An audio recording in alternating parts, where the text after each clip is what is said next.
Buenas tardes, mi nombre es María Jesús Pascual y junto con Juan Carlos Salas, mi compañero, formamos el equipo del Centro de Documentación Europea de Extremadura. El centro está integrado en la Fundación Juste, en la Universidad de Extremadura y pertenece a la red de información de la Comisión Europea en España. Hoy estamos en esta sesión sobre cómo luchar contra la desinformación que se enmarca en la conferencia sobre el futuro de Europa. Y para hacerlo de una forma más dinámica y participativa hemos creado dos herramientas web. Una de ellas es un juego, es un concurso, necesitáis el teléfono móvil para poder participar. Y la segunda es una pizarra de participación colectiva que os voy a enseñar, voy a compartir la pantalla para que veáis cómo podéis usarla, las personas que desconozcan esta herramienta. Haciendo doble clic en cualquier parte de la pantalla, se os abrirá una ventana de diálogo y aquí podréis escribir vuestras ideas. Podéis compartir fotos, subir archivos y compartir direcciones de URLs, ¿no? Direcciones web. Y también podéis hacerlo en la parte inferior derecha de la pantalla, que hay un circulito rojo con un lapicero. Esta pantalla permanecerá abierta a lo largo de toda la sesión. Ahora compartiré el link en el chat. Y también permanecerá abierta una semana después de este evento para que todos podáis ir participar subiendo vuestras ideas sobre este tema.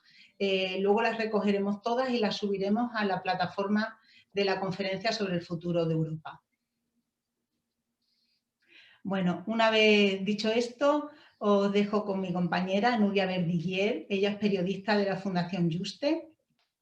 Va a ser la moderadora de este evento, de esta sesión, y os va a acompañar a lo largo de ella. Así que, sin más, Núria, la audiencia es toda tuya. Muchas gracias, Chus. Gracias, Juan Carlos, compañero del Centro de Documentación. Buenas tardes a quienes nos siguen desde Europa y buenos días a quienes nos siguen desde el continente americano. Bienvenidos y bienvenidas. Muchas gracias por acompañarnos en este seminario web «Cómo podemos luchar contra la desinformación», organizado por el Centro de Documentación Europea de Extremadura, en colaboración con la representación de la Comisión Europea en España, la Universidad de Mayores de Extremadura. Saludamos desde aquí efusivamente a su director, Florentino Blázquez, y a la Facultad de Ciencias de la Documentación y Comunicación de la Universidad de Extremadura. Tenemos 122 personas inscritas de diversas provincias españolas como Badajoz, Cáceres, Madrid, A Coruña, Barcelona, Lleida, Pontevedra y Salamanca. Además, se han inscrito algunas personas que residen en Bruselas y en Caracas. Hemos organizado este seminario web con el objetivo de escuchar las propuestas de los ciudadanos sobre posibles acciones para luchar contra la desinformación y los bulos, ya que representan una amenaza sustancial a las democracias. La desinformación erosiona la confianza en las instituciones y en los medios de comunicación y, como consecuencia, daña a las democracias al obstaculizar la capacidad de los ciudadanos para tomar decisiones informadas. La desinformación y los bulos afectan también a la libertad de expresión y, en el contexto actual de la pandemia, también amenaza con tener un impacto directo en la salud de los ciudadanos. Recordamos que este evento se encuentra dentro de las actividades que organiza la Conferencia sobre el Futuro de Europa, que es un foro público, abierto, transparente, inclusivo y estructurado, que cuenta con los ciudadanos para que sean ellos mismos los que compartan sus ideas y contribuyan a construir y diseñar el futuro de Europa. Las conclusiones que se recojan en la plataforma se presentarán previsiblemente en la primavera de 2022. Por tanto, todo el contenido que genere este seminario web, tanto las preguntas que se hagan al finalizar la intervención de los panelistas, como las intervenciones que se produzcan también al final del evento y las opiniones que dejéis en la pizarra web que ha comentado mi compañera Chus, se subirán a la plataforma de la Conferencia sobre el Futuro de Europa. Y antes de presentar a los intervinientes, indicaros que podéis hacernos llegar vuestras preguntas a través de la pestaña Preguntas y Respuestas que encontraréis en la parte inferior de la pantalla, y al final de las intervenciones las responderán en directo los intervinientes. Las personas que habéis mostrado interés en intervenir directamente para exponer vuestra opinión con micro y con cámara, participaréis al final del seminario una vez que hayamos terminado el juego. Por otra parte, como decía también mi compañera Chus, estad atentos a las intervenciones porque después del turno de preguntas vendrá el juego. En cuanto al desarrollo del programa, primero intervendrá Teresa Frontán Fernández, que es jefa del Servicio de Comunicación, Partenariados y Redes de la representación de la Comisión Europea en España, que profundizará en los objetivos de la conferencia sobre el futuro de Europa. A continuación, intervendrá Eva Ramón Reyero, directora del Centro de Documentación Europea de la Universidad Francisco de Vitoria, que centrará su exposición en la desinformación. Y cerrará el turno de intervenciones el panelista Carlos Hernández Echevarría, responsable de Políticas Públicas y Desarrollo de Maldita.es, un medio sin ánimo de lucro, cuyo fin es dotar a los ciudadanos, como ellos mismos dicen, de herramientas para que no te la vuelen. Y al finalizar las exposiciones pasaremos al turno de preguntas. Tiene la palabra ahora Teresa Frontán Fernández y recordad que podéis hacernos vuestras preguntas durante la intervención de los panelistas. Muchas gracias. Es tu turno, Teresa. Muchas gracias, Nuria. Ante todo, dar las gracias a los organizadores de este evento, al Centro de Documentación Europea de la Universidad de Extremadura, a la Fundación Juste, a la Universidad de Mayores, a todos los que habéis colaborado con este acto, y también decir que estoy muy contenta de compartir panel con Eva Ramón y con Carlos Hernández. Yo solo voy a decir unas palabras con respecto a la conferencia sobre el futuro de Europa, aunque ya Nuria ha avanzado algunas de las ideas fundamentales. La conferencia sobre el futuro de Europa es un ejercicio de democracia participativa que se ha puesto en marcha hace poco. Empezó, digamos, efectivamente el 9 de mayo, aunque ya antes había habido un cierto movimiento al respecto, y concretamente uno de los elementos centrales de la conferencia, que es la plataforma multilingüe que va a facilitar las interacciones, se había puesto ya en marcha el día 19 de abril. Pero, como digo, es un ejercicio de democracia participativa y por eso lo que se quiere es que el mayor número posible de ciudadanos europeos utilicen este instrumento, es decir, participen en la conferencia. Y para participar en la conferencia hay muchas vías. Hay muchas vías, pero la más fácil y la más inmediata, la que depende solo de la voluntad de participar, es la plataforma. Se ha puesto en marcha una plataforma que voy a intentar compartir, aunque la tenéis forma parte del diseño del cartel de esta conferencia, pero aquí la tenéis. Esta plataforma va a servir para recoger todas las aportaciones en torno a la conferencia. Y esta plataforma es la que os va a permitir, como hoy, crear un evento, participar en un evento como este, y que vuestras ideas no se queden solo en el ámbito de ese evento, no sirvan solo a los participantes de ese evento, sino que puedan servir de inspiración a cualquier ciudadano en la Unión Europea que entre y mire las ideas que se están discutiendo en esta plataforma. La conferencia tiene tres grandes pilares. Uno es esta plataforma, como os decía. Otro van a ser los paneles de ciudadanos con carácter paneuropeo, que van a ser grupos de ciudadanos elegidos de manera aleatoria con un sistema representativo para que discutan los temas que los otros ciudadanos les hayan propuesto. Estos paneles se van a reunir 3 veces, va a haber 4 y van a debatir pues estos temas que figuran también en la plataforma aquí abajo. Cuando entréis en la plataforma podéis verlos. Y ese es el segundo pilar, es decir, plataforma panels que representarán a toda la ciudadanía europea, y después está el plenario. El plenario tiene un contenido más político, aunque también habrá ciudadanos. Ahí estarán las instituciones, es decir, Comisión, Parlamento, Consejo, estarán los parlamentos nacionales, habrá representación del Comité Económico y Social, del Comité de Regiones, habrá ciudadanos, habrá también miembros de la sociedad civil, en fin, ahí es otro tipo de representación en la cual este pleno lo que va a hacer es retomar las propuestas que hayan hecho los panels y llegar a elaborarlas de una forma que se puedan presentar para su seguimiento posterior, es decir, hacerlas un poco más operativas, formularlas de una manera más concreta.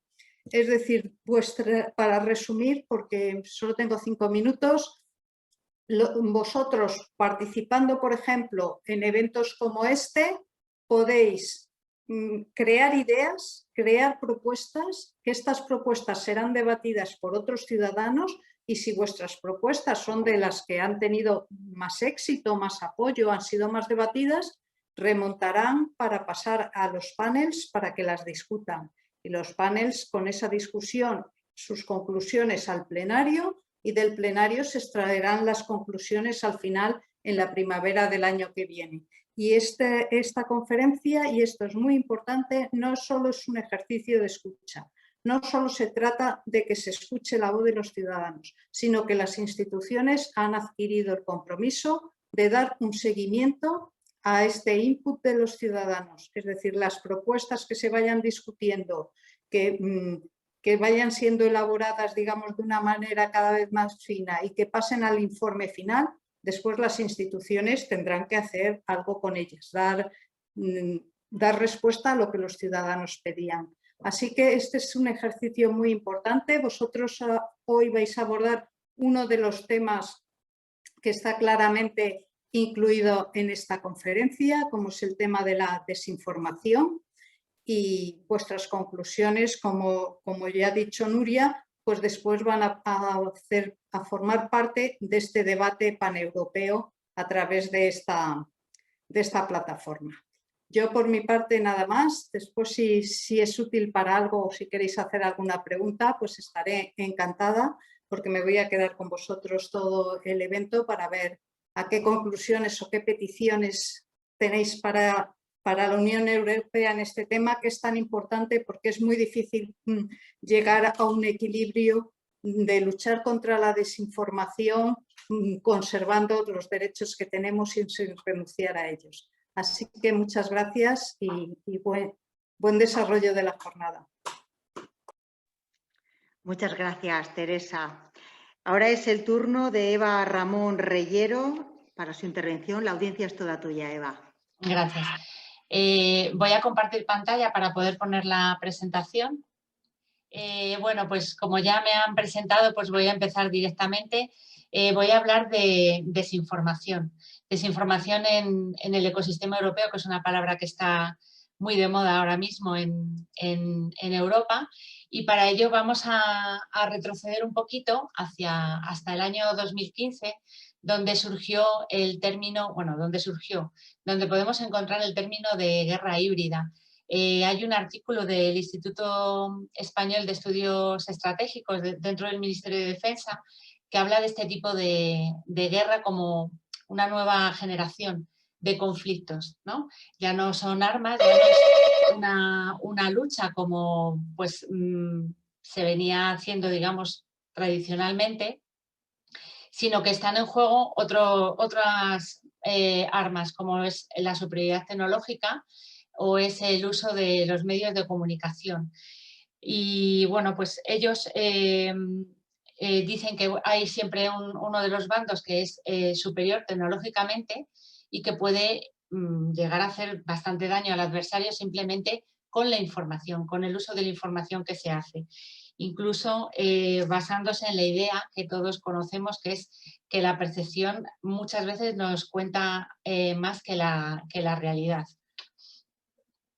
En el año 2016 encontramos el término de amenaza híbrida en un documento de la Comisión Europea, en el que advierte de este peligro. Ya no habla de guerra, habla de una amenaza. Y bueno, pues los medios de comunicación, las redes sociales, la prensa, todo está un poco en línea con esto de la información, ¿no? Aprovechan la vulnerabilidad y generan ambigüedad. No significa que lo hagan, sino que tienen la capacidad de hacerlo, porque ahora mismo, antes comprabas un periódico o encendías la tele y era como un acto voluntario. Tú querías informarte, ibas al medio que tú querías. El Eurobarómetro, por ejemplo, siempre en sus encuestas generales siempre pregunta ¿en qué medio de comunicación suele usted informarse?, ¿no? Bueno, pues ahora mismo esto no es que nosotros vayamos a buscar la información, sino que directamente, a lo mejor, a veces incluso sin quererlo, nos llega a través de nuestro teléfono móvil, a través de WhatsApp o de redes sociales como Instagram. ¿Qué es lo que ocurre con esto? Que nos llega una información que a veces nos cuesta comprobar. Entonces, se produce esto que llamamos desinformación. En este recorrido, por lo que la Unión Europea, digamos, ha estado observando o trabajando en el tema de la desinformación, pues vemos que en el 2015 ya hubo un mandato del Consejo Europeo que puso en marcha un sistema del Servicio Europeo de Acción Exterior sobre todo dirigido a detectar campañas de desinformación que venían desde Rusia o desde países del este. Pues nos acordamos luego de todo lo que ocurrió con Trump, todas estas cosas que hemos ido viendo, ¿no? Que ya lo tenemos ahí en nuestro histórico y que ha estado atenta la Comisión Europea a su evolución.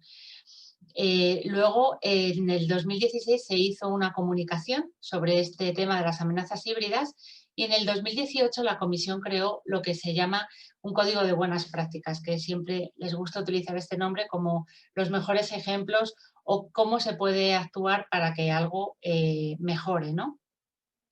Entonces, es con el que estábamos hasta ahora, hasta que, bueno, pues ha ocurrido todo lo del COVID, que ha sido como el final de curso de la desinformación, y acaban de publicar precisamente el 27 de mayo, con lo cual la actualidad de este tema y de cara al debate europeo creo que es totalmente acertada, un código reforzado, porque se han dado cuenta de que todos los temores que tenían o todas las pautas que estaban proponiendo para poder luchar contra la desinformación se tienen que reforzar ante lo que ha ocurrido con toda esta crisis sanitaria, política y económica que hemos vivido. Este código reforzado lo que busca es que se implemente la participación y el compromiso. Buscan que haya asociaciones, que haya entidades, que haya redes, como por ejemplo Maldita, empresas de comunicación que sean responsables y que ayuden a detectar todos estos procesos de desinformación que es tan complejo. Que los servicios de información tengan una garantía de que son cierto lo que publican.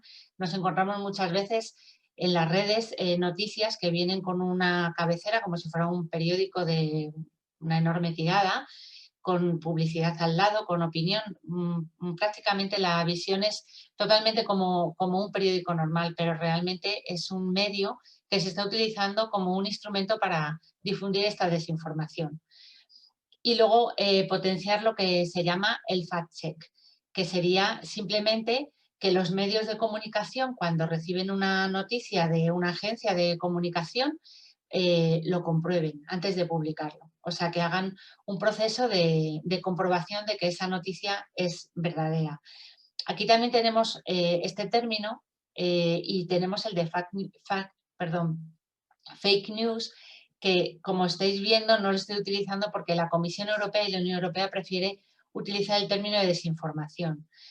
¿Por qué? Pues porque consideran que fake news está ya como un término muy manido y que se ha llevado mucho al campo de la política, ¿no? Cuando el discurso político no se adecúa al discurso que tu partido o que tu idea quiere llevar adelante, pues utilizas, es que esos son fake news o no sé, está ya como muy estigmatizado en ese tema, y realmente el término desinformación es mucho más amplio y hace más relación a lo que es realmente, pues que los ciudadanos podemos estar en un momento dado desinformados o mal informados, sin a veces advertirlo.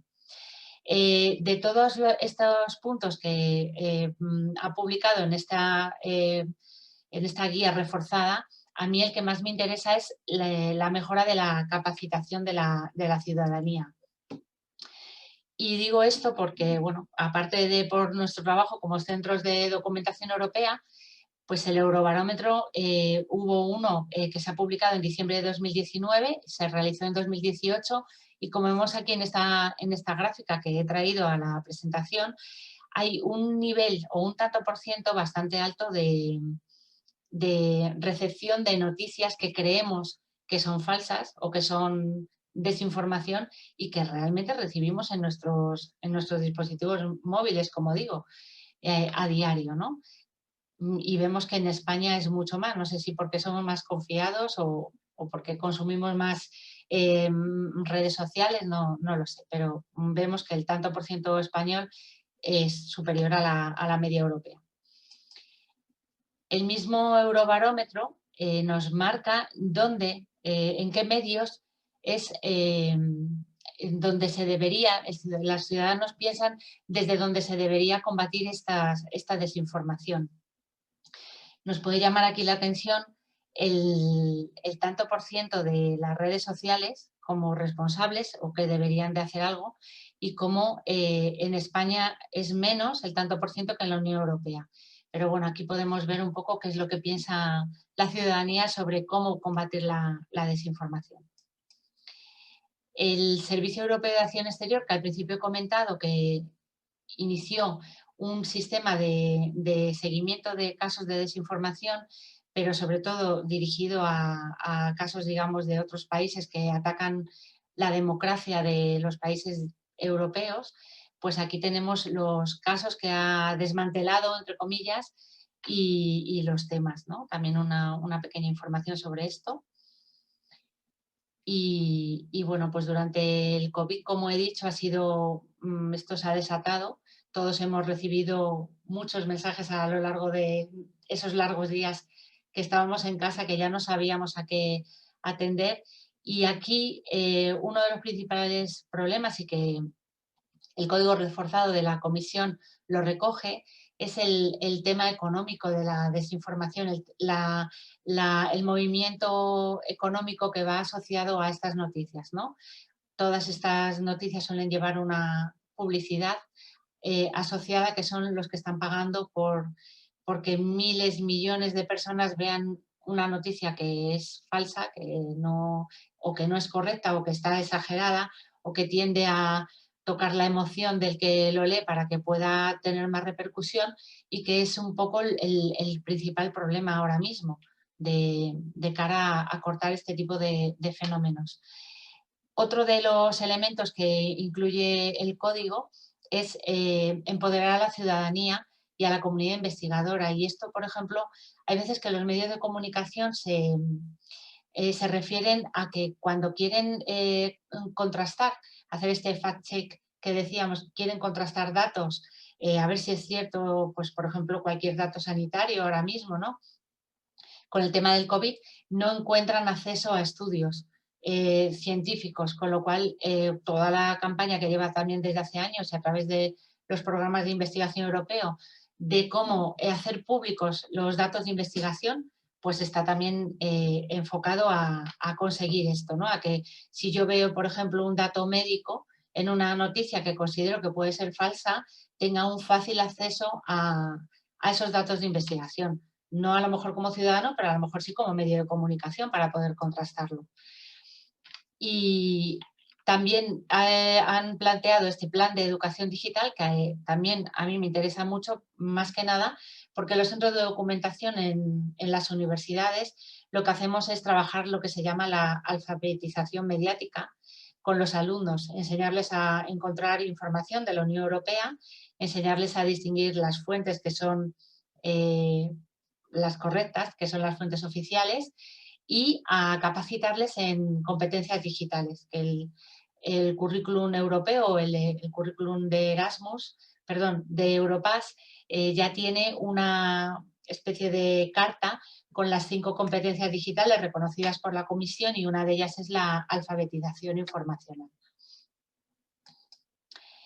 Y bueno, hace un año, en el 2020, desarrollé un proyecto en el Centro de Documentación sobre este tema. Podéis acceder a través de ahí, y ahora vamos a ver un pequeño vídeo que nos lo va a poner nuestra moderadora.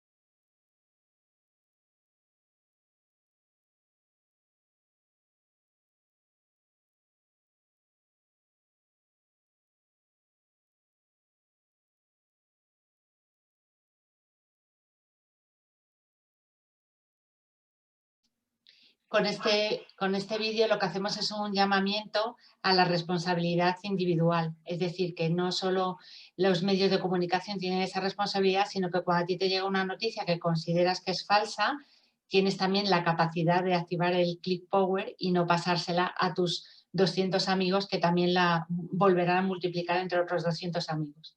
Y nada más, esta es mi intervención. Muchas gracias. Gracias a ti, Eva. Cerramos ahora el turno de intervenciones con Carlos Hernández Echevarría, de Maldita.es. Es tu turno, Carlos. ¿Qué tal? Muchísimas gracias por haberme invitado. Estoy encantado de estar aquí en compañía con Eva y Teresa, y veréis que muchas de las cosas que Eva ha mencionado, pues yo voy a intentar también explicaros nuestro punto de vista sobre esto. Voy a compartiros pantalla, a mostraros una pequeña presentación. A ver, compartir sonido. A ver, no sé si la estáis viendo ya. Pues perfecto. Bueno, nosotros... Sí, Carlos, lo vemos. Yo soy como me decían en la presentación, soy el jefe de políticas públicas en Maldita.es. Eso me lleva también a tener mucho trato con las instituciones europeas, sobre todo por cómo va a ser nuestro futuro legislativo, las reglas que nos vamos a dar en Internet, y en cuanto a cómo va a ser la conversación que vamos a tener en Internet y cómo hacer que haya menos bulos por ahí. Pero bueno, me ha encantado que me invitarais, principalmente porque la pregunta que se hace esta charla de cómo podemos luchar contra la desinformación, bueno, es la pregunta que nosotros nos hacemos todos los días. Nosotros somos una entidad sin ánimo de lucro, una fundación que se dedica, es la fundación Maldita.es contra la desinformación. Lo que nos dedicamos es a eso. Y me gusta, bueno, hacemos muchas cosas, como probablemente nos conozcáis, de temas de fact-checking. Hacemos Maldito Bulo, Maldita Ciencia, Maldito Dato. Tenemos proyectos exclusivos de bulos sobre feminismo, sobre migración. Hacemos hemeroteca. Y todo esto es con vistas un poquito a reflexionar un poco sobre la desinformación, ¿no? En este enfoque que decíamos del futuro, de las conferencias sobre el futuro de Europa, esto es más que interesante, porque realmente en Europa tenemos la inmensa suerte de que es una suerte enorme en comparación con otras partes del mundo, que es que ya hemos llegado a ese punto donde nos gobernamos a nosotros mismos, donde tenemos democracia. Pero es evidente que la siguiente reflexión que te tienes que hacer cuando trabajas en desinformación es que la democracia solo puede ser tan buena, solo puede tener el nivel de calidad, ahora que está tan de moda hablar de la calidad democrática, solo puede tener tanta calidad como calidad tenga la información que tienen los votantes cuando toman las decisiones. Es todo un logro que sea el votante el que decide, que la soberanía sea popular, pero si el votante no tiene la información, le están, por ejemplo, creando, como estamos viendo todos los días, una realidad paralela que no está justificada en los hechos, pero que, sin embargo, sigue siendo la realidad de algunas personas porque alguien las está engañando, pues eso tiene unos efectos perversos que, a mi entender, justifican totalmente pues, el interés de las autoridades europeas en atajar esta crisis de desinformación que vivimos, que es enorme. Esto es una guerra en la que, bueno, yo soy un optimista, pero en la que en muchos aspectos estamos perdiendo, y que es una guerra por nuestra propia forma de ser como europeos y nuestra intención de gobernarnos nosotros mismos. Afecta al corazón de lo que somos. Entonces, en esto, a la pregunta de cómo podemos combatir la desinformación, hay dos formas, hay dos grandes agentes. Cómo pueden hacerlo las instituciones, que si queréis podemos hablar un poquito más adelante, pero a mí me interesa, como decía Eva con muchísima razón, los europeos, las personas, cada uno de nosotros individualmente, qué puede hacer para combatir la desinformación. Porque creadores de bulos los ha habido siempre en toda la historia y no van a desaparecer. La gente desinforma por muchos motivos, por ganar dinero, por ganar en lo que ellos entienden es una batalla ideológica que les beneficia o simplemente por fastidiar. Esto no va a cambiar nunca, pero sin embargo, si lográramos que todos y cada uno de nosotros fuéramos más prudentes a la hora de compartir, que es lo verdaderamente importante, entonces sí que ahí podemos causar una gran diferencia a cada uno de nosotros, porque al final todo esto está en nuestro teléfono. O sea, siguiendo estas tres palabras que parecen tan fáciles, pero a la vez son tan difíciles, ¿no? Para, piensa, verifica, es decir, te llega algo a tu teléfono y tú tienes muchas ganas de compartirlo, porque muchas veces es algo que te da la razón. Muchas veces es algo que te da ese impulso de decir, pero veis si es lo que yo os digo siempre. Pues contra ese contenido, ese posible bulo que te dan ganas de compartir, con ese es con el que más prevención tienes que tener, porque hay un bulo hecho para cada uno de nosotros. Si eres de izquierda, si eres de derecha, si eres monárquico, si eres republicano, si eres vegano, si te gusta el jamón ibérico, hay un bulo para cada uno de nosotros que se aprovecha de lo que somos para engañarnos. Y esto es así y lo tenemos absolutamente demostrado, ¿no? Y ahí es cuando bajamos nuestras reservas psicológicas y no somos capaces de hacer esto, es decir, parar, pensar, verificar. Muchas veces no es ni siquiera un proceso complejo. Muchas veces sería buscar ese meme en Google, poner dos palabras, fijarte si ese titular que te están dando, que es una foto, si conoces de algo a ese medio de comunicación o es la primera vez que lo oyes y resulta que no es un medio de comunicación, que es una web dedicada a desinformar. Bueno, sería un poco eso. Para pensar cómo podemos nosotros atajar este problema, cómo podemos no compartir desinformación, hay que pensar un poco en por qué compartimos desinformación, cada uno de nosotros. Y que levante la mano quien no lo haya hecho, porque yo desde luego lo he hecho. He compartido una cosa y luego he dicho, ay, madre mía, esto era mentira, ¿no? Lo hacemos principalmente por 4 razones. El mono ese que sale tapándose la boca que veis en mi presentación es porque muchas veces compartimos desinformación porque es lo único que hay. Porque el resto es silencio. Es decir, está pasando algo y nadie se lo explica y hay alguien que ofrece una explicación. Y esa explicación a veces es mentira, pero es la única explicación. Y esto es muy importante desde el punto de vista de las instituciones europeas en particular, pero todas, que es que no hay que dejar muchos espacios de silencio, de cosas que preocupen a la gente. Porque si un silencio no se llena con datos y con información veraz, no te preocupes que vendrá alguien que lo llenará de mentiras y de desinformación. Es lo que suele pasar. La segunda parte por la que a veces compartimos desinformación es porque no es la única explicación, pero a veces la explicación real es muy compleja. ¿Sabes? Cuando te dicen, te presentan dos argumentos y uno dice, bueno, verás, este fenómeno que a ti te intriga o te tiene preocupado obedece a muchas causas muy diferentes, no es sencillo de explicar, y por otra parte te está viniendo alguien que te está diciendo, no, esto es muy sencillito, la culpa es de no sé quién. Pues ese argumento de la culpa es de no sé quién, que es facilón y que muchas veces es falso, es también una parte importante por la que a veces se comparte desinformación, porque es más sencillo y más accesible. Por eso las cosas hay que incorporar a los expertos al debate público para que expliquen las cosas con calidad, porque ese es porque si hay información bien explicada, pues se reducen las posibilidades de que lo que se comparta sea desinformación. Luego, una tercera parte, ese chat de WhatsApp familiar que veis ahí la foto, eso es absolutamente clave. Muchas veces nos creemos la desinformación porque viene de gente de la que nos fiamos. O sea, nosotros sabemos a lo mejor que, yo sé que mi cuñado a lo mejor no es un ingeniero experto en puentes, entonces a lo mejor no debería creerme lo que me contara sobre un derrumbe, pero por otro lado es mi cuñado. O sea que el primer filtro, por así decirlo, el filtro de es alguien que no me quiere hacer mal, que todo lo contrario, que me quiere ayudar, pues ese primer filtro ya lo habría pasado. Y con eso os quiero compartir un ejemplo clarísimo de la pandemia de lo que son estos grupos familiares. Durante los peores días de marzo y abril de 2020, cuando los hospitales estaban colapsados, circulaban todo tipo de notas de voz entre familias. Pero claro, había alguien que se la mandaba a la familia, o a lo mejor era un engaño, o a lo mejor había entendido mal, y luego esos familiares se lo reenviaban a otros y a otros y a otros, hasta que de repente medio país se estaba comiendo mensajes falsos. Mensajes que le estaban mandando sus seres queridos con la mejor intención, porque en una situación que era totalmente increíble, pues de repente no te costaba creer cosas como las que vais a escuchar ahora. Notas de voz diciéndote que el ejército iba a tomar Madrid o que se iban a cerrar todos los supermercados y ibas a tener que sobrevivir con lo que tuvieras en casa. Vamos a escuchar solo un poquito.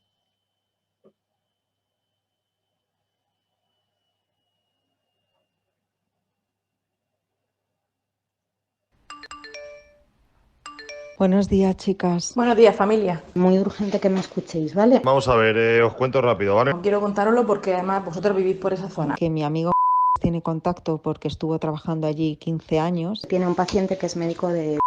¿vale? Entonces tenemos un amigo en común que trabaja... Es un amigo mío con el que yo tengo contacto habitual. Y como le tiene mucho cariño, le ha dicho, avisa a tu gente. hay una familia de marroquíes que estaban infectados. El ejército en la calle. Se ha escapado. Lunes o martes, ya os lo digo yo. 15 niños ingresados con coronavirus. Van a aislar el hospital. Esto quiere decir que van a estar cerrados los supermercados. Y en esas pateras venían todos contagiados. Y que si estáis allí, echando por patas a casa. Os lo digo porque yo aviso a mi familia y me sabe mal no avisaros a vosotros. Esa es la información que tengo y también me viene por la parte militar, o sea que... Para que lo sepáis y que cada uno haga con sus hijos lo que quiera. ¡Hala! A disfrutar del día. Y el lunes o el martes será un infierno. Un beso a todos. Esto yo creo que ilustra muy bien el tipo de desinformación que muchas veces, aprovechándose del miedo o del desconocimiento, lo hace girar. Y te llega en un medio que nosotros trabajamos mucho, que es WhatsApp o la mensajería privada, porque es un medio que es muy particular. Es un medio donde estamos todos, o prácticamente todos. Casi todos los españoles usan WhatsApp a diario. Y sin embargo, allí es muy difícil que las autoridades, que los fact-checkers como nosotros en Maldita, que los académicos, que los medios de comunicación miren, porque obviamente son comunicaciones privadas y deben seguir siendo privadas. Entonces, ahí se hace un caldo de cultivo que hace que corra la desinformación muy fácil y más de boca muchas veces de tus seres queridos, que para mucha gente España es el país en Europa que más se informa a través de WhatsApp y eso es un problema. Porque obviamente WhatsApp no tiene muchas veces el contexto para darte y da muchas oportunidades a quien te quiere engañar. Y el último razón por la que muchas veces compartimos desinformación es porque coincide con nuestros sesgos ideológicos, nuestra forma de ver el mundo, en fin, ese bulo perfecto para ti del que os quería hablar antes. Claro, luchar contra tu propia naturaleza, contra las ganas que tienes tú de que eso sea cierto, es muy difícil, porque implica luchar contra todas estas cosas que os estáis viendo en pantalla, contra nuestras limitaciones. Lo que digo, por ejemplo, nuestras limitaciones. Hay que luchar contra tus propias limitaciones de saber, oye, yo, esto que me ha llegado, que me dice, por ejemplo, que esto es una cura para el coronavirus, yo soy médico, soy enfermera, sé yo algo de medicina, ¿cómo voy a poder verificar yo que esto que me han contado que cura el coronavirus, que es un tema bastante serio, es cierto? Pues entonces paro y no lo comparto hasta que lo compruebe. También se enfrenta a nuestra vagancia, pues precisamente por eso, porque muchas veces somos cómodos, tenemos esa frase maldita de no sé si es verdad, pero por si acaso os lo mando. Que es como, nunca le dirías si viene la familia a comer el domingo, nunca les dirías, no sé si la ensaladilla rusa tiene salmonelosis, pero por si acaso aquí os la pongo para que los comáis. No, pues si tienes que tener una actitud un poco similar cuando tienes tu móvil, que a todos se nos calienta ahí la tecla de retuitear, de compartir, de reenviar. Tiene que ver también muchas veces con enfrentarte a tus propios miedos, en el sentido de muchas veces de que no nos gusta meternos en problemas con la gente. No es agradable decir, por ejemplo, en un chat familiar donde hay 20 personas que quieres, decirle a alguien, oye, mira, es que esto que has compartido, que ha habido un incendio en la Plaza Mayor hoy, yo sé que es mentira porque he pasado por la Plaza Mayor y es mentira. Y muchas veces hay cosas que dejamos pasar porque no queremos enfrentarnos a los demás. Y luego a mí me parece muy clave ese penúltimo, nuestras ganas de reconocimiento. Nos encanta ser el primero que comparte en el grupo esa noticia escandalosa, increíble, que suscita mucha atención, pero que muchas veces se cumple la regla esa de si es demasiado bueno para ser cierto, es que probablemente no es bueno. O sea, si es demasiado increíble para ser verdad, pues es que probablemente no es verdad. ¿No? O probablemente no, pero en muchos casos. Y desde luego contra nuestros propios prejuicios. Como os decía antes, cualquier cosa que es una parte importante, que tú tienes un sentimiento fuerte de pertenencia, pues hay un bulo para ti. Hay un bulo. Si tú eres del Madrid o del Barça o del Atleti, hay un bulo que se aprovecha de que tú eres un forofo y te engaña.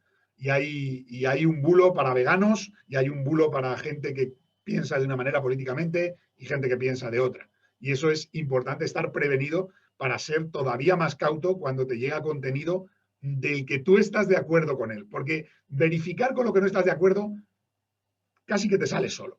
Casi que te sale solo y dices, me han mandado esta noticia, seguro que es mentira, voy a buscar porque no me creo que esto sea así, que esta persona que yo, por ejemplo, respeto tanto, haya dicho esta barbaridad, ¿no? Entonces, con donde hay que estar más firme es precisamente en el otro lado, en las cosas con las que estamos de acuerdo. Aquí, bueno, esto es pongo un panorama de bulos, en la política es lo más fácil porque realmente bulos hay de todas las tendencias políticas. Nosotros hemos llegado a ver el mismo bulo en tendencias diferentes, es decir, por ejemplo, un vídeo del Parlamento danés donde, bueno, había una persona en la tribuna hablando en danés, la primera ministra, y de repente le entra la risa a ella y a todos los diputados. Pues en un periodo de una semana, en España ese vídeo, que hablaba de cualquier otra cosa, se movió con subtítulos diciendo que hablaban de la honestidad de la monarquía española y cómo se reían todos los daneses, como diciendo, qué tontería, cómo van a ser honestos. Y en la misma semana se estaba moviendo con que se estaban riendo con una posible independencia de Cataluña. Porque si tú le das el toque al bulo, hay un público también para cada bulo, y lo vemos todos los días. Así que nada, reforzar un poquito la idea esa de parar, pensar y verificar. Porque incluso los que nos dedicamos profesionalmente a desmentir, nos damos cuenta, yo tengo un compañero aquí en Maldita que lo explica muy bien con esta analogía de la portería. Dice, nosotros somos un portero al que le están tirando un penalti cada 3 segundos, porque la verdad que hay mucha mentira y nos llega mucha mentira. Entonces tenemos el tiempo justo para lanzarnos, hacer una parada, volver a levantarnos y nos están tirando otro penalti, ¿no? Entonces, claro, ¿la solución cuál es? Que nosotros seamos un portero mucho mejor, es decir, que en lugar de parar un penalti cada 3 segundos lo paremos cada 2. No, la solución no es esa.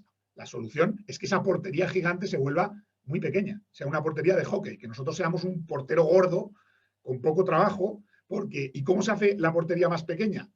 No se hace desmintiendo más, se hace con que la gente se crea menos, que es la clave.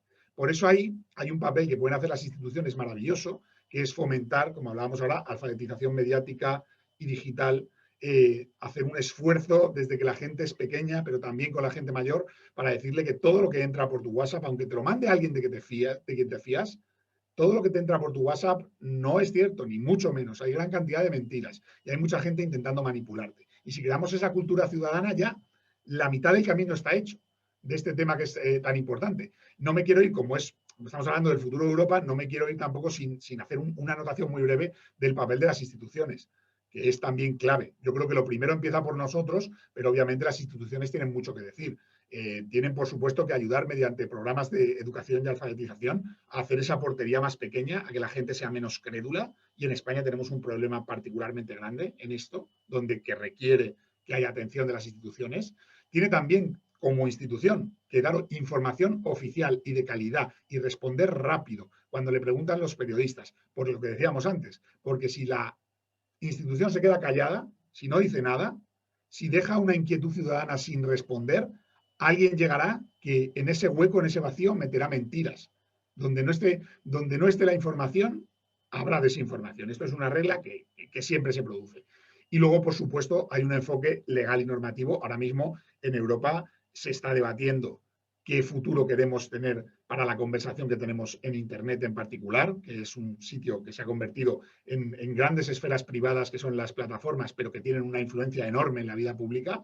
Y ahora ya hay muchísimo que debatir de cómo vamos a hacer esto, cómo vamos a regular esto y cómo vamos a salvaguardar al 100% firmemente la libertad de expresión, pero también vamos a intentar que nuestro discurso público no sea un estercolero donde no sepas nunca jamás qué creerte.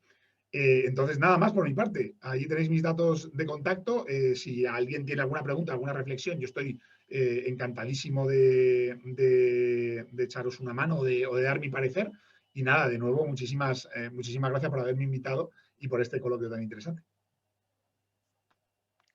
Hola, Carlos, pues muchísimas gracias a ti, muchísimas gracias a todos. Os recuerdo que la pizarra digital sigue activa por si queréis subir vuestras opiniones a esta pizarra digital. Podéis ver el enlace en el chat. Pasamos al turno de preguntas, si os parece bien, porque hay bastantes. Bueno, Francis Jaén dice lo siguiente: cuando un medio da una noticia amparándose en sus fuentes, teniendo en cuenta que nunca las va a revelar, contrastar la información es complicado. Siempre terminamos creyendo a los medios afines a nuestras ideas. ¿Cómo salir del círculo? ¿Se puede obligar mediante ley o normativa para todos los medios a revelar y demostrar sus fuentes? Pues, ¿quién quiere responder? ¿Teresa, Eva, Carlos? Yo encantado, si queréis, yo antes de venir a Maldita, que por supuesto sigo haciendo periodismo, estuve 15 años trabajando en diferentes medios de comunicación y creo que entidades como nosotros, verificadores independientes, en fin, los fact-checkers, cuando hacemos un desmentido sí que no podemos, o sea, es que nosotros por metodología jamás desmentimos nada conforme a fuentes anónimas. Nosotros forma parte de nuestro ser que lo que desmintamos, lo que seamos capaces de desmentir, porque hay cosas que directamente son inverificables, no se puede hacer. Pero siempre si vamos a desmentir algo lo vamos a hacer citando las fuentes y fuentes con su nombre y apellidos o la institución concreta, porque fuentes anónimas, pero sin embargo el periodista que soy sabe que sin el uso de fuentes anónimas a lo largo de la historia habría habido cosas verdaderamente escandalosas y muy importantes de las que no nos habríamos enterado. Entonces yo creo que es como sociedad poco, no sé cómo decirte, poco inteligente acabar con las fuentes anónimas. Hay gente que sí, entre perder su trabajo o a veces arriesgarse a la cárcel y denunciar una injusticia, pues se va a quedar con su trabajo.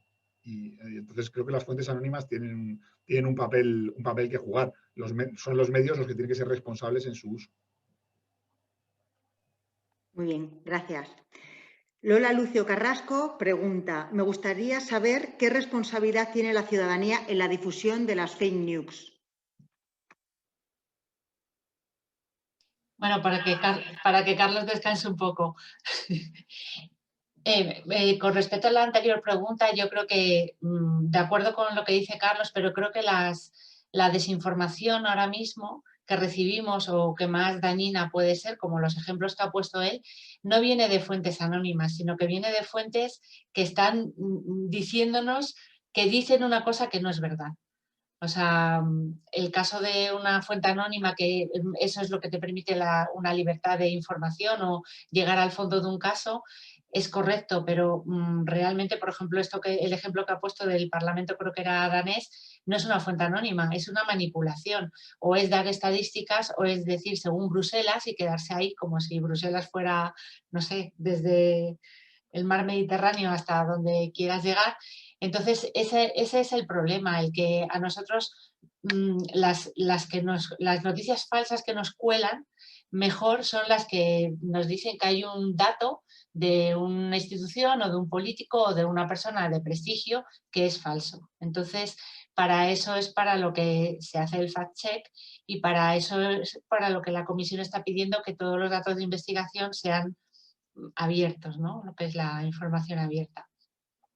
En cuanto a la segunda pregunta, si me la recuerdas, porque como me he enrollado no me acuerdo. Sí, claro. Preguntaba Lola qué responsabilidad tiene la ciudadanía en la difusión de las fake news.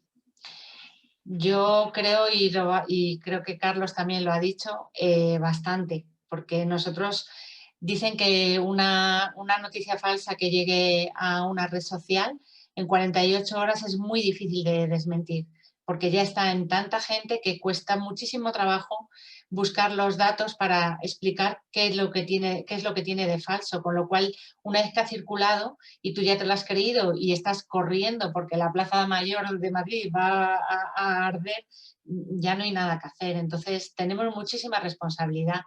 Por eso lo del click power, ¿no? Tenemos el poder de dar clic y borrar ese mensaje y no seguir caminando con él, con amigos o conocidos o como sea. Gracias, Eva. Siguiente pregunta. Imanol Aramburu hace un comentario hacia los tres, o hace una pregunta a los tres. ¿No os parece que mientras los medios de información estén subvencionados por el poder establecido, estaremos manipulados?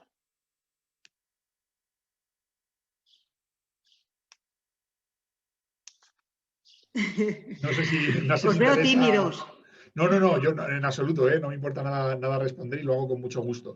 Creo, más allá de las subvenciones públicas o de la publicidad, si lo quieres ver ahí, creo que hay un tema mayor que tiene que ver con que el modelo de negocio tradicional de los medios de comunicación ha cambiado por completo, por no decir que casi ha desaparecido, ¿no?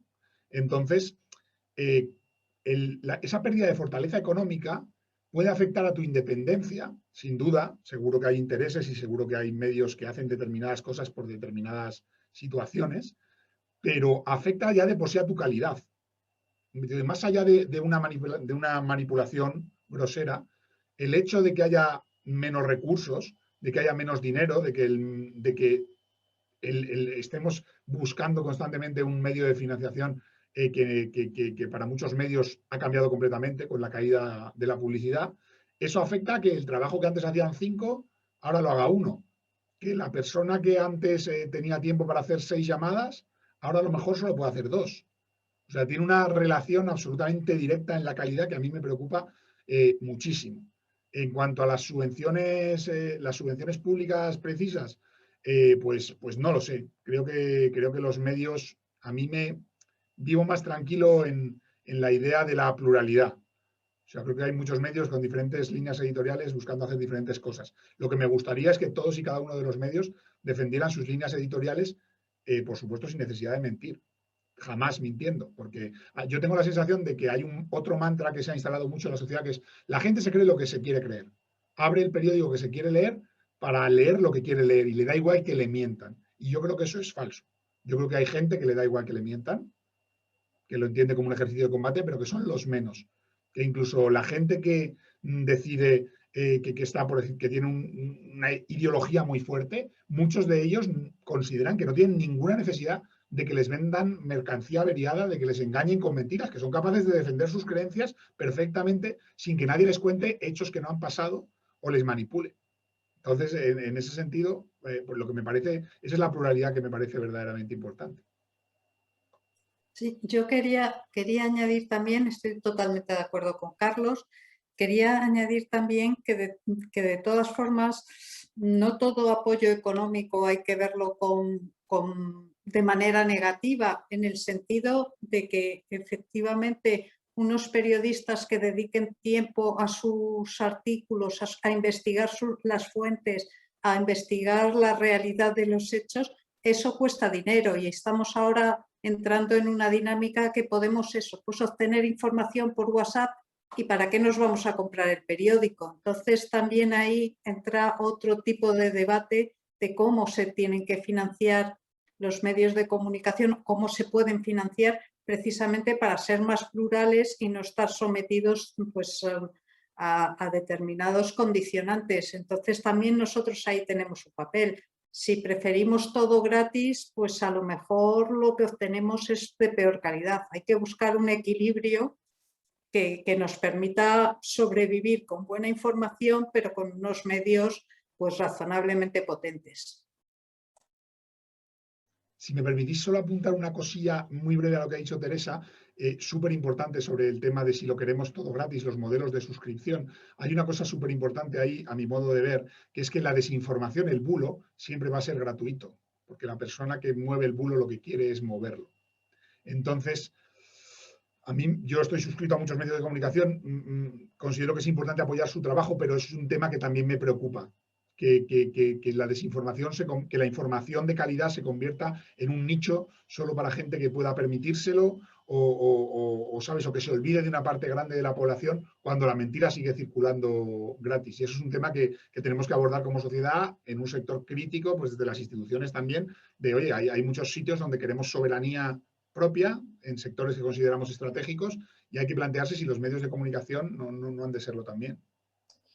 También yo quería apuntar, si me permitís, por ejemplo, en la universidad, bueno, y mis compañeros también ahí de Chus y Juan Carlos lo saben, los jóvenes no consumen periódicos. Para ellos eso ya es una cosa, ni periódicos, ni telediarios, ni noticias, ni documentales sobre un tema. Pero lo que sí hacen es hablar mucho en sus medios sociales y hablar como todos, con los amigos o con la familia. Y todos sabemos que cuando estamos hablando de un tema, a los 2 días en Instagram nos sale publicidad de ese tema. Y creo que Carlos lo ha dicho muy bien, o sea, hay un bulo para ti.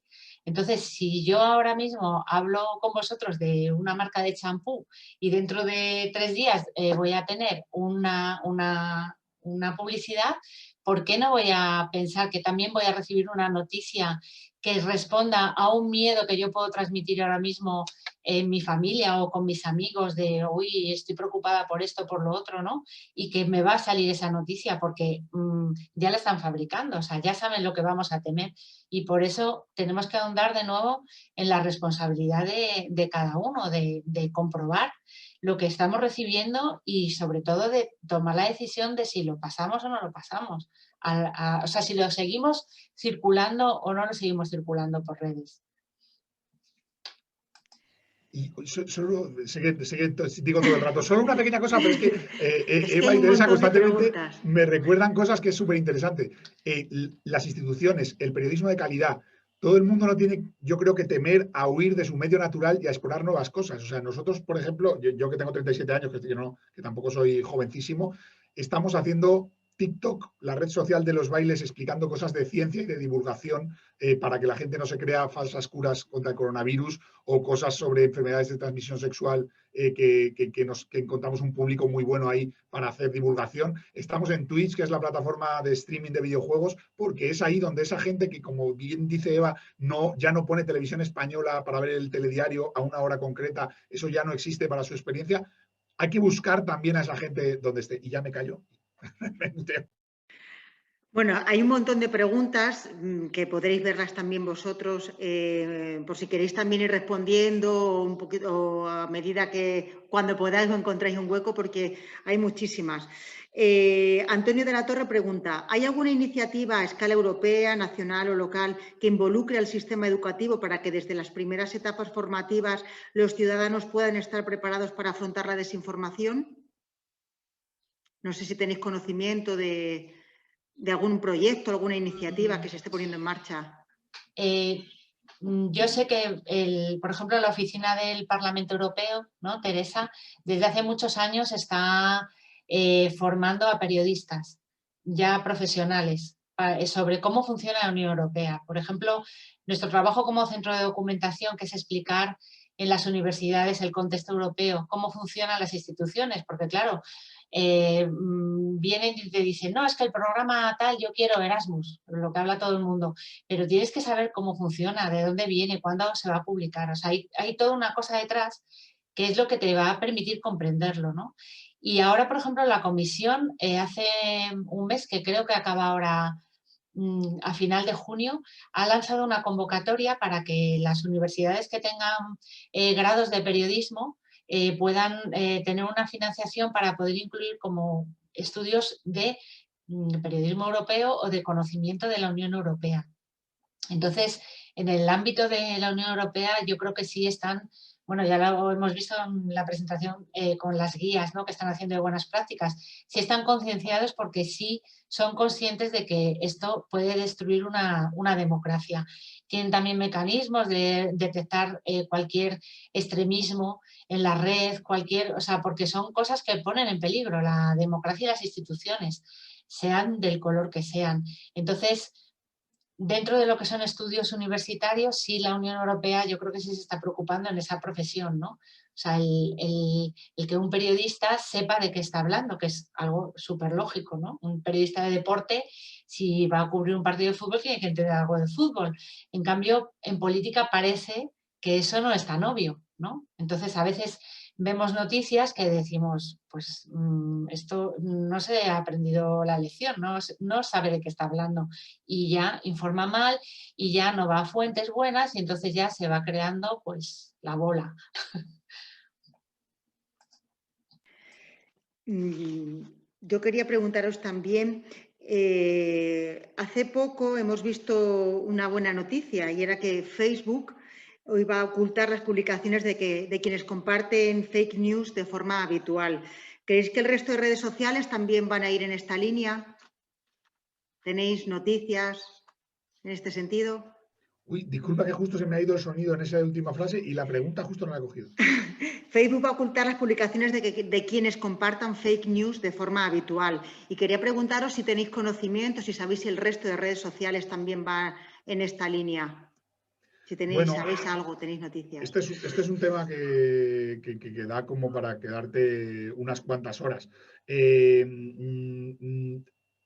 A mí casi todas las redes sociales, voy a decir casi todas, porque hay algunas que todavía son recalcitrantes, o las grandes plataformas digitales, para ser más preciso, tienen una preocupación con la desinformación, porque ellas mismas son conscientes de que la sociedad está cada vez más preocupada y de que tampoco quieren que su sitio se convierta en un estercolero donde la gente al final diga, pues, es que entre tanta mentira no quiero estar, ¿no?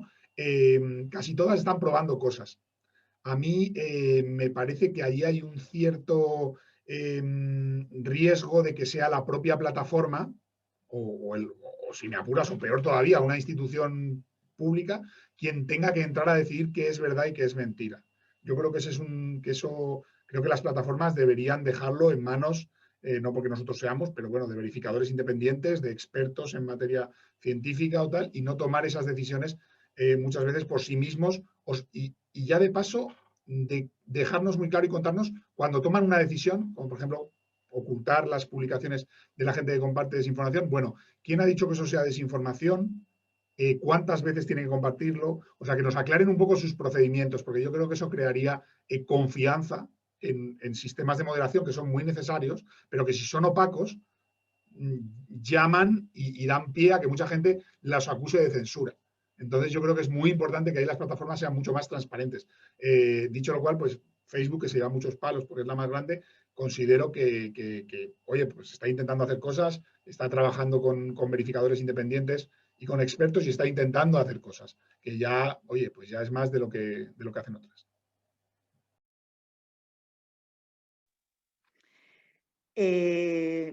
Teníamos por aquí más preguntas. Miguel Ángel Martín Ramos pregunta, ¿qué países pueden ponerse como ejemplo de buena práctica en el manejo de la desinformación y los bulos? ¿Y qué les diferencia de otros donde no se gestiona tan bien? Entiendo que la mayoría, dice Miguel Ángel.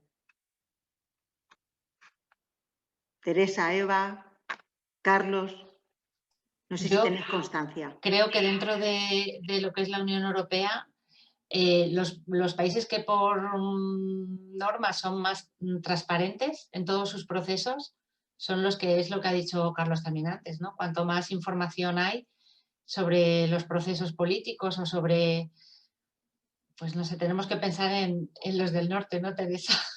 ¿O cómo lo ves tú? Yo creo que cuanto más información hay verificable y buena, y los procesos políticos son más transparentes, menos caemos en estas redes, ¿no?, de desinformación. Sí, eso me parece evidente, aunque no tengo datos concretos ahora para presentar. Pero estamos lanzando un bulo. Sí, pero mismo en el ámbito político, cuando hay portales de transparencia pues, a nivel gubernamental que ponen a disposición datos, pues eso es más fácil que ahí pues, la gente caiga menos en los bulos. Pero bueno, realmente no tengo datos concretos, pero seguro que podemos encontrar una página web del servidor Europa que los tenga, buscaré y la podemos mandar a los participantes. Mira, otra pregunta. Gema Parrado León dice, si el acceso a medios de comunicación veraces no es universal y gratuito, la brecha entre la ciudadanía informada y la desinformada será cada vez más grande. ¿Qué pueden hacer las instituciones europeas en este sentido? ¿No es el acceso universal a la información un derecho? No puedo estar más de acuerdo. No sé si tengo una solución a la mano de cómo hacer un programa, sabes, estructurado para ayudar, pero sí que me parece que con lo que hay que potenciar el consumo de información y el ayudar a la gente para que el gasto económico no te quite de esto. Hay programas piloto interesantísimos con estudiantes en institutos y en universidades de ayudarles a tener suscripciones a medios, a poder tener un panorama más amplio del que podrían tener informativo. Y desde luego que me parece importantísimo, importantísimo. Y también me parece, aprovecho para criticar un poco a mi profesión, me parece muy importante que también los medios de comunicación se impliquen en escuchar mucho a la gente y resolver sus preocupaciones. O sea, que los medios no se conviertan, a veces llevados por la suscripción y a veces llevados por otras formas, en simplemente para los hiperinformados, para la gente que está totalmente al día de lo que sucede, de que te puede decir qué sucedió ayer en la sesión de control al gobierno. Eso no es la normalidad. Por eso nosotros trabajamos tantísimo en WhatsApp, porque nunca nos olvidamos de que, por ejemplo, Twitter es la red social, que a mí me encanta, pero bueno, de los hiperinformados, de los periodistas, de los políticos, de los académicos. Bueno, Twitter en España tiene, siendo generosos, 5 millones de cuentas, y WhatsApp en España, siendo muy conservadores, debe tener 35 millones de usuarios. Entonces, la conversación pública, yo creo también los medios tienen que a veces darse cuenta de que me está quedando muy paternalista, pero bueno, que es importante escuchar a las audiencias y no pensar solo en la gente que tradicionalmente se suscribía a un periódico en papel. Sí, en el caso de la Unión Europea, ahora mismo a través del portal Europa hay muchísima información gratuita, desde la rueda de prensa que dan todos los días en la comisión con los temas principales, que luego dejan las notas de prensa, son comunicados de prensa, no es un medio de comunicación como un periódico, pero ahí se puede ver y siempre sale un enlace a quien puedes preguntar y puedes escribir un correo y te contestan, o la red Eurodirect, que formamos parte, también puedes llamar y preguntar sobre cualquier tema. Hay muchos paquetes de información en vídeos, en documentos. Hay una política de transparencia en la Unión y hay un acceso gratuito a la legislación, a las notas de prensa, a las políticas. Entonces, a través de cualquier medio de estos que encuentras en la página Europa o cualquier red, ya sea Centro de Documentación Europea o Eurodirect, puedes preguntar y acceder de forma gratuita a lo que está ocurriendo en las instituciones europeas. Sí, y yo pienso además, bueno, aparte de que fórmulas pues hay que buscarlas y hay que, bueno, pues lleva tiempo, pero hay que también buscar posiciones mixtas, digamos. Una cosa es el derecho de todo el mundo a acceder a la información y otra cosa es que a lo mejor pues hay ciudadanos que pueden pagar esa información y que tienen que ser lo suficientemente responsables para hacerlo. Voy a contar una anécdota de abuelita. La primera vez que yo fui a Austria me quedé sorprendidísima, no podía salir, porque había sitios donde tú cogías el periódico y dejabas unas monedas, pero no es que era un mecanismo que tenías que meter la moneda para que saliera el periódico. Yo me decía, bueno, esto lo ponen en España y es que no sé si va a funcionar. De hecho, yo conocí una experiencia cuando Tierno Galván fue alcalde de Madrid, que puso en las plazas públicas un sitio con periódicos. La gente se llevaba los periódicos cuando era para leerlos allí. Quiero decir, también depende de las sociedades y tal vez una evolución a que, bueno, no todos tenemos los mismos medios, sí tenemos los mismos derechos a acceder a la información, pero a lo mejor yo pues me suscribo a una plataforma de verificación de datos porque considero que hay que apoyarla para que pueda subsistir, para que otros puedan acceder a ella gratuitamente. O sea, también la implicación de la ciudadanía creo que puede jugar un papel. Quería haceros también un comentario de Eric Hayes. Dice, yo creo que los jóvenes queremos información corta, lo que noto mucho es información demasiado sensacionalista que dura horas y que no aporta nada. La televisión cansa, los diarios los sigo, pero se nota en qué secciones se habla más y en otros menos. Por ejemplo, El País habla muy poco sobre la Unión Europea y solo en apartados de economía donde los temas son más aburridos y difíciles de entender para la mayoría. ¿Creéis que los temas europeos y demás están también muy concentrados y cómo lo veis? Sí, bueno, yo creo que sí, que así es y no necesariamente, a lo mejor no es sin intención, porque primero, lo que vende evidentemente a ese nivel es lo negativo o lo sensacionalista. Y también pues hay una política de cuando hay que buscar culpables, la Unión Europea está en primera fila. Esto por un lado, pero después, bueno, yo no exageraría, seguramente lo que hacemos en la Unión Europea no siempre es muy vendible. A veces son decisiones importantes, pero que no tienen encanto. Y ahora además, como estamos con esa política de que no hay que hacer llamamientos, digamos, al intelecto, sino a los sentimientos, pues a veces el trabajo más de fondo o más trabajar con datos o más llegar a una decisión. También el proceso de decisión no nos ayuda mucho, porque cuando un medio da la noticia, cuando se adopta la propuesta, cuando se está discutiendo en el Parlamento, cuando se aprueba, muchas veces cuando se aprueba todavía no es de aplicación en el Estado miembro X. Entonces también ese procedimiento hace que a veces las noticias pues pierda encanto. Y también, Perdona. Y también es cierto que yo a veces cuando hablo a los alumnos, ¿no? en alguna sesión que hacemos de alfabetización informacional, empiezo siempre preguntando qué preferirían ser, corresponsales en Siria o en Bruselas.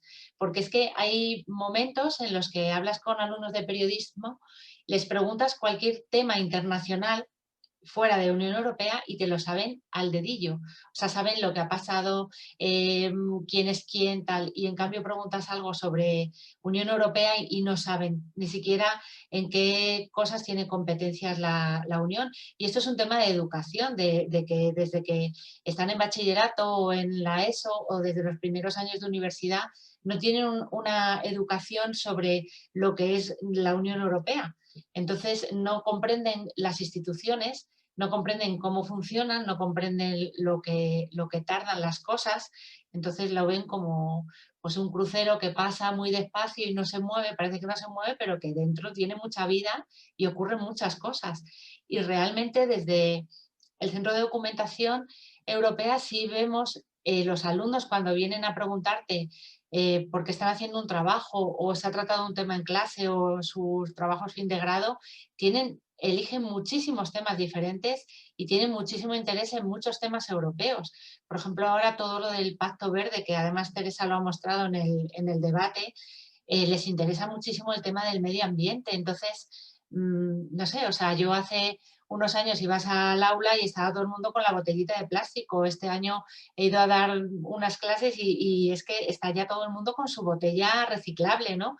O reciclada o de metal, de aluminio o de cristal. Entonces les hablas y ellos sí saben. O sea, lo que pasa que es que, claro, pues como todos hemos sido muy jóvenes, nos interesa lo que nos interesa y lo que es aburrido no nos interesa. Y la misión de los medios es hacerlo más participativo y más comprensible, y a veces es muy difícil encontrar una comprensión en una noticia europea, en un medio de comunicación. Ese yo creo que también es el problema. Y ahora vamos con el tema de las vacunas. Haciendo caso de fuentes oficiales, dice Paco Recio, en el caso de la vacuna de AstraZeneca, la Agencia Europea del Medicamento aboga por una segunda dosis de esta vacuna, mientras que el Estado y las comunidades autónomas instan al ciudadano a recibir la segunda dosis de Pfizer. Ante esta disparidad de opiniones de fuentes oficiales, ¿qué puede hacer el ciudadano ante esta situación de desinformación? Ahí a mí me han pillado, yo paso palabra. Bueno, pues yo tampoco tengo la solución porque esto de las discrepancias es uno de los problemas que tenemos en la Unión Europea. O sea, los países, los Estados miembros tienen sus ámbitos de autonomía y dentro de ese ámbito de autonomía, pues cada uno tira donde le parece más correcto. Entonces, bueno, simplemente yo diría que lo que sí parece que hay acuerdo es que hay que ponerse vacuna, la que esté disponible en ese momento es la mejor. Genial, muchas gracias. Buen final, buen final. Bueno, pues nada, vamos a terminar con las preguntas. Sigue habiendo, hay más, si queréis contestar o... Sí, yo quiero contestar a una, porque la estoy viendo justo ahora y dice Irene Pérez si podría ser de ayuda en este ámbito la creación de una agencia europea de noticias. La Comisión Europea tiene una dirección general, que yo siempre digo que es como si fuera un ministerio de comunicación, que es de la que dependen, ¿no, Teresa?, las representaciones de la Comisión que existen en todos los Estados miembros y de la que depende la red Eurodirect, en la que estamos los centros de documentación. Pero además, en la página de Europa hay una entrada que se llama Press Room, donde vienen todos los comunicados de prensa diarios y donde aparecen todas las noticias, incluso por temas. Es decir, que tú puedes, por ejemplo, si estás interesado en el tema de las vacunas o en el tema del Brexit, hay como paquetes de noticias que tú puedes hacer todo el recorrido desde el principio que se dio la primera vez esa noticia hasta la actualidad. O sea que sí existe una, entre comillas, Agencia Europea de Noticias. Yo sí me queda una que tenía ganas de responder muy brevemente. Me preguntaba Lucía Andaluz, que decía, pregunta para Carlos, ¿cómo conseguís aislaros desde Maldita de vuestros pensamientos ideológicos? Claro, parece una pregunta súper buena. Y la única, porque claro, todo el mundo la pregunta evidente que nos hacen siempre es, bueno, ¿y quién verifica al verificador? Etcétera, etcétera. Bueno, primero que al verificador le verifica, nosotros pasamos auditorías anuales con la Red Internacional de Fact-Checkers, que es la que se ocupa de que nadie se pueda llamar fact-checker si no tiene una independencia, una transparencia y no tiene, bueno, una serie de garantías de trabajo. Pero hablando de la pregunta concreta, ¿cómo nos conseguimos aislar? Mediante metodología. Una metodología muy clara que apliques siempre de la misma manera, porque si no, tus propios sesgos de los que hablaba yo antes, de los que tú muchas veces a lo mejor no eres ni consciente, te llevarían a ir solo en una dirección o en contra. Entonces nosotros, por ejemplo, por poner un ejemplo, uno de los donde yo veo que más sesgo se da en cualquier trabajo periodístico es en lo que eliges verificar. No ya en el proceso, que luego puede ser siempre muy profesional, sino a qué le vas a entrar, a qué le vas a dedicar tus recursos. Pues normalmente, y hay que decirlo, un periódico de adscripción ¿sabes?, de línea editorial de izquierdas le dedica mucho más recursos a investigar a la derecha y al revés. En cambio, nosotros lo que tenemos, por ejemplo, es un sistema, una metodología para que nosotros lo que investigamos según viralidad. ¿Cuántas veces nos ha llegado esto? Este contenido que, la verdad, no tenemos muy claro que vaya a ser cierto, ¿cuántas veces nos ha llegado? Pues si nos ha llegado X veces en tantas horas, es que está siendo muy viral y deberíamos echarle un ojo. Y luego un segundo contenido que tendría más que ver como con la peligrosidad, que es la segunda cosa que nos ayuda a escoger. Primero que nada, cuánto de viral está siendo ese posible bulo, es decir, ¿merece la pena que entremos ahí o simplemente entrando lo han compartido 2 personas y lo único que hacemos es amplificarlo? Y luego una segunda parte que tiene que ver con la peligrosidad. Es decir, hay alguna cosa que aunque todavía no se haya compartido mucho, empezamos ya a investigar si tiene que ver con peligro real para las personas. Un ejemplo que pongo siempre es, en los incendios de Vigo, alguien le dio por poner ahí, en un alarde de no sé qué decirte, que no se podía beber el agua corriente en Vigo, el agua del grifo. Entonces fue como, bueno, aunque esto no sea, allí incorporamos también esa parte de la peligrosidad, como para decir, aunque este bulo todavía no lo esté compartiendo tantísima gente, en mitad de una catástrofe natural es importante esto tenerlo verificado y haber hablado con los expertos para que si se empieza a mover muy rápido poder enseguida desmentirlo, porque como decía antes, creo era Eva, una vez que ya ha subido la curva, ya el bulo se está moviendo a saco, es mucho más difícil de parar y de desmentir.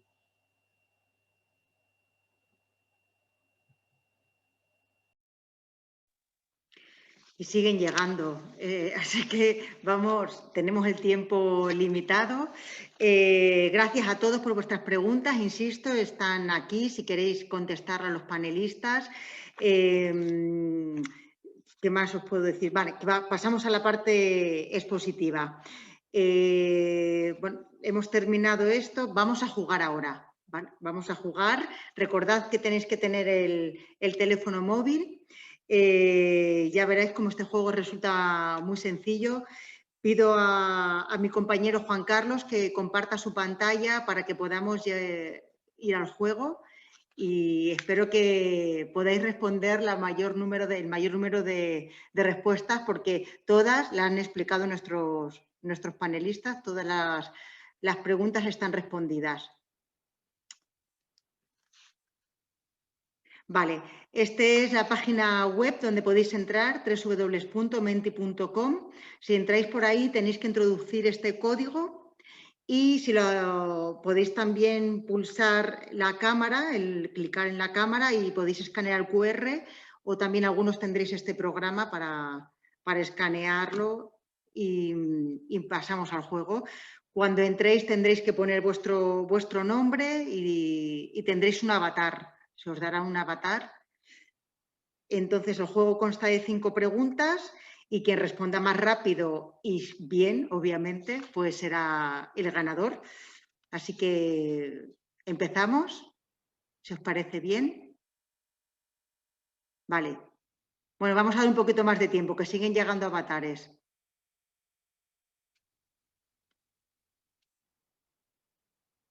Vale, damos ahí unos segundos más, por favor, Juan Carlos, por si llega alguno más.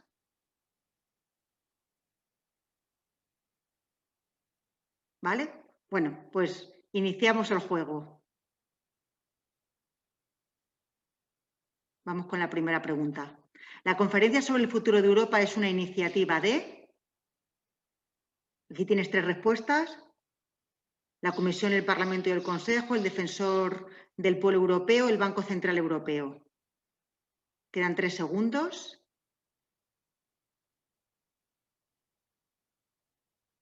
Vale, 26 personas, todas habéis respondido bien, felicidades.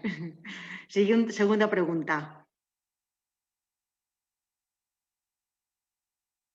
La plataforma para la Conferencia sobre el Futuro de Europa está abierta a todos los ciudadanos de la Unión Europea, todos los ciudadanos del mundo, solo para españoles y portugueses. 8 segundos.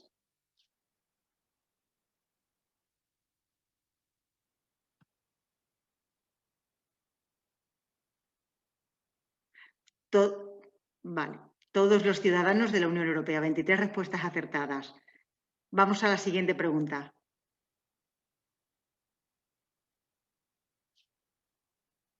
Fake check es una fake news antigua, obsoleta, verificar los datos de noticias antes de publicarlas, la APP para poder crear fake news.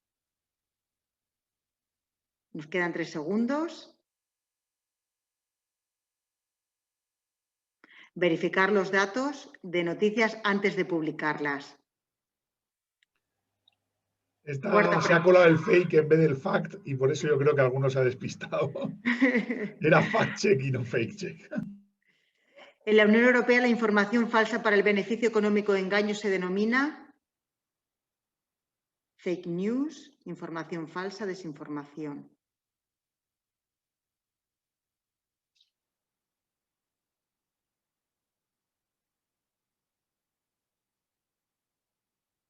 Desinformación. ¿Pasamos?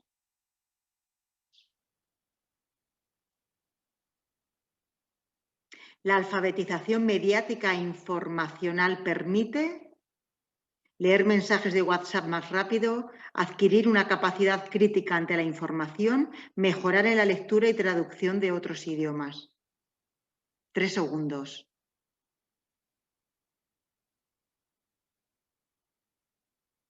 Adquirir una capacidad crítica ante la información. Bueno, pasamos.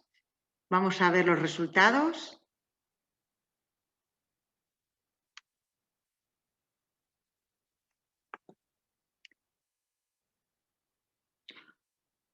Bueno, pues el ganador ha sido Carlos, que tiene 4.893 puntos. Carlos, felicidades. Yo el mérito, yo era Charlie, he quedado tercero, pero hay un Carlos en la audiencia que ha... Bueno, vale, pues fenomenal. Muchas gracias a todos por participar y pasamos a la última parte de este seminario web, que ahora son las intervenciones vuestras. Cuando os inscribisteis, algunos elegisteis la opción de intervenir y aportar vuestras ideas o experiencias con cámara y vídeo y así de esta manera contribuir a construir el futuro de la Unión Europea. El orden de intervención va a ser por apellido y como ha ganado Carlos, pues vamos a empezar las intervenciones, llamaremos que suba al escenario a pues, las personas cuyo apellido empiecen por C. La primera persona es Yanela Cancio, que es de Badajoz. Esta será la primera persona que intervendrá y hará su exposición. Tiene un máximo de 2 minutos. Me gustaría saber si mis compañeros la van a llamar a audiencia, a que suba aquí al escenario para poder compartir sus ideas. Esperamos unos segundos, si no, paso a la siguiente, a Luisa Carmona, que es la siguiente. Ah, mira, aquí está Luisa. Hola, Luisa. Si puedes activar tu cámara y tu micro, por favor. Hola, buenas tardes, Luisa. Buenas tardes. La verdad es que, bueno, sí, perdón. Nada, quisiste participar en este seminario web. Tienes 2 minutos para explicarnos, para compartir con nosotros tu opinión sobre la construcción del futuro de Europa. Gracias. Gracias. Me resulta un poco complicado porque es un mundo muy ajeno al mío, por eso precisamente quería participar para conocerlo más de cerca. Entonces me ha parecido interesante todo lo que han dicho, pero de momento me limito a escuchar más que a exponer. Gracias. Vale, pues no te preocupes, Luisa, gracias a ti.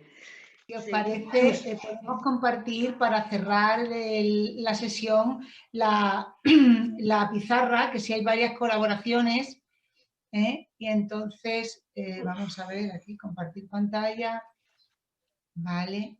Bueno, aquí tenemos la pizarra, ya hay personas que han querido compartir sus ideas con nosotros y sobre todo reseñaros la de Carlos de Maldita.es, que nos ha dejado aquí su dirección para que le podéis hacer llegar un mensaje con las preguntas que no ha podido responder, lo cual le agradecemos un montón.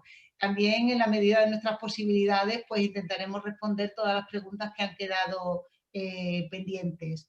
Así que, sin más, Nuria, pues pasa a despedir la sesión. Bueno, pues nada, muchísimas gracias a todos por intervenir, por vuestras aportaciones, por vuestras preguntas. Como bueno, ya ha dicho Chus, todo va a quedar, la pizarra digital estará abierta durante una semana. Intentaremos responder todas las preguntas. Insisto, Eva, Teresa, Carlos, si queréis contestar a las personas que han preguntado y que no tengo tiempo a responder, os lo agradecemos sinceramente. Y nada, muchísimas gracias y nos vemos en la próxima. Gracias, muchas gracias. Gracias a vosotros. Muchísimas gracias.